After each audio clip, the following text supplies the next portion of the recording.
এক ব্যারিস্টার সুমনের এক অঙ্গে কত রূপ। ছাত্রলীগ ও যুবলীগের রাজনীতির সাথেও জড়িত ছিলেন সুমন। সাবেক প্রধানমন্ত্রী শেখ হাসিনার গুডবুকেও ছিলেন তিনি।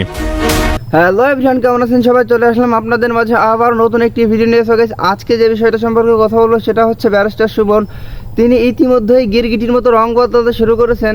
তিনি কখনো শেখ হাসিনার পক্ষে কথা বলছেন, কখনো আওয়ামী লীগের পক্ষে কথা বলছেন, কখনো ছাত্রলীগের পক্ষে কথা বলছেন, আবার তিনি কখনো লাইভে এসে ক্ষমা চাচ্ছেন।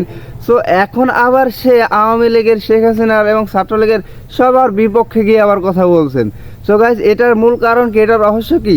সো গাইজ, কথা না বেড়ে চলে যাবে আমরা সরাসরি স্ক্রিনে এবং বিস্তারিত থাকছে সম্পূর্ণ ভিডিও জুড়ে। বাংলাদেশের সোশ্যাল মিডিয়া ও রাজনীতির জগতে বেশ কয়েক বছর ধরেই আলোচিত সমালোচিত নাম ব্যারিস্টার সুমন, যিনি লোকমুখে ফেসবুকের এমপি হিসেবেও পরিচিতি পেয়েছিলেন।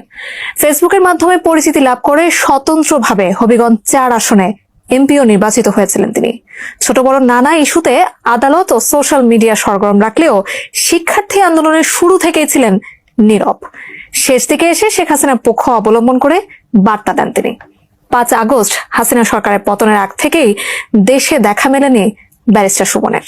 এখন মিলেছে শুধু অজ্ঞাত স্থান থেকে দেয়া ভিডিও বার্তা, যেখানে ছাত্র জনতা আন্দোলনের বন্দনা করতে দেখা যায়। তাই প্রশ্ন উঠছে, এক ব্যারিস্টার সুমনের এক অঙ্গে কত রূপ। অ্যাডভোকেট মাহবুব আলীকে পরাজিত করে বিজয়ী হন, যদিও তাকে আওয়ামী লীগের বাইরের কেউ মনে করেনি সাধারণ জনগণ ও রাজনৈতিক বিশ্লেষকরা। কারণ শেষ নির্বাচনে স্বতন্ত্র প্রার্থীদের আওয়ামী লীগেরই ডামি প্রার্থী বা বি টিম হিসেবে বিবেচনা করা হয়। ছাত্রলীগ ও যুবলীগের রাজনীতির সাথেও জড়িত ছিলেন সুমন। সাবেক প্রধানমন্ত্রী শেখ হাসিনার গুডবুকেও ছিলেন তিনি। ছোট বড় অনেক ইস্যুতে ব্যক্তিগত ও পেশাগত দিক থেকে সরব থাকলেও সাম্প্রতিক শিক্ষার্থী আন্দোলনের বিষয়ে শুরু থেকেই মুখে কুলুপ এঁটেছিলেন ফাটাকেষ্ট খ্যাত ব্যারিস্টার সুমন। আন্দোলনে তার অবস্থান নিয়ে তার সমালোচনা যখন তুঙ্গে, তখন তিনি শিক্ষার্থীদের আন্দোলন 1 মাসের জন্য স্থগিত রেখে ঘরে ফিরে যাওয়ার আহ্বানও করেন। তবে ততদিনে জল গড়িয়ে যায় অনেক দূর। ঢাকা বিশ্ববিদ্যালয়ে আন্দোলনরত সাধারণ শিক্ষার্থীদের উপর ছাত্রলীগের হামলা ও পুলিশি নির্যাতনের জেরে বিক্ষুব্ধ শিক্ষার্থীরা আন্দোলন থামাতে নারাজ। তখনও সুমন শিক্ষার্থীদের নিয়ে শেখ হাসিনাকে বোঝানোর ও প্রয়োজনীয় আইনি সহায়তার আশ্বাস দিয়ে যৌক্তিক আন্দোলনকে প্রশমিত করার চেষ্টা করেন। প্রধানমন্ত্রী, উনি বঙ্গবন্ধু কন্যা, উনাকে বললে উনি বুঝবেন না এমন কোন জিনিস নাই। আমি কাছাকাছি থেকে আপনাদেরকে সাক্ষী দিচ্ছি যে আমি এতদিন উনার সাথে আমি সংসদে ছিলাম। উনাকে যদি বুঝায় বলা যায়, উনি বুঝেন না এমন কোন জিনিস নাই। তবে আমার কাছে মনে হয় যে প্রক্রিয়ায় আপনারা আদায় করতে চাচ্ছেন, এই প্রক্রিয়াটা আপনাদের সঠিক না। আপনাদের কাছে আমার দাবি, 1 মাস সময় আপনারা স্থগিত করেন। 1 মাস পরে সুপ্রিম কোর্টের আদেশের পরে আপনারা, কারণ আপনারা যেটা চাচ্ছেন, আপনারা বলতে চাচ্ছেন যে আপনারা আন্দোলন সরকারের সাথে, আদালতের সাথে না। কিন্তু আপনাদের এই আন্দোলনের যেটা চান আপনারা, এটা যদি আদালত থেকে আসে তাহলে তার আপনাদের আন্দোলন করার দরকার পড়ে না।